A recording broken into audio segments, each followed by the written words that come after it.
সমাজে ইসলামকে বিজয়ী করার জন্য আন্দোলনে শরিক না থাকলে কি তাকে কি বলা যায়?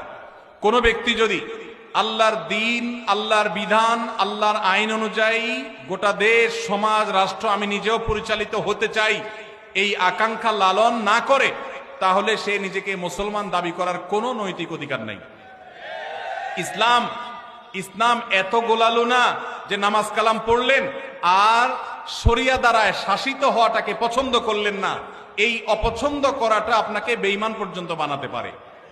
ভাইরা আমার, আল্লাহর বিধান অনুযায়ী আমি চলতে পারছি না, এটা আমার একটা ত্রুটি।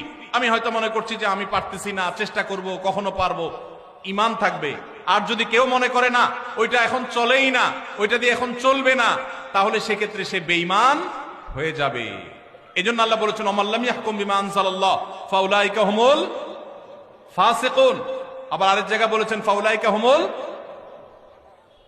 এইটা যদি অবিশ্বাসের জায়গা থেকে হয় যে না আল্লাহ শরীয়ত এখন আর চলে না, ইসলামী দিন অনুযায়ী, আইন অনুযায়ী কি চলে এখন, তাহলে সে বেঈমানই হয়ে যাবে। আর যদি কেউ মনে করে না চলা উচিত কিন্তু আমরা পারতেছি না, আমাদের দুর্বলতা, তাহলে সে বেঈমান হবে না। আল্লাহ আমাদেরকে বুঝার তৌফিক দান করুন। বহু মানুষ আছেন মনে করেন শুধু নামাজ রোজা পড়লাম আর আমি আল্লাহর বিধান, আল্লাহর আইন এগুলোর কোনো আকাঙ্ক্ষা অন্তত রাখলাম না, সে মুসলমান নিজেকে দাবি করার কোনো নৈতিক অধিকার নাই।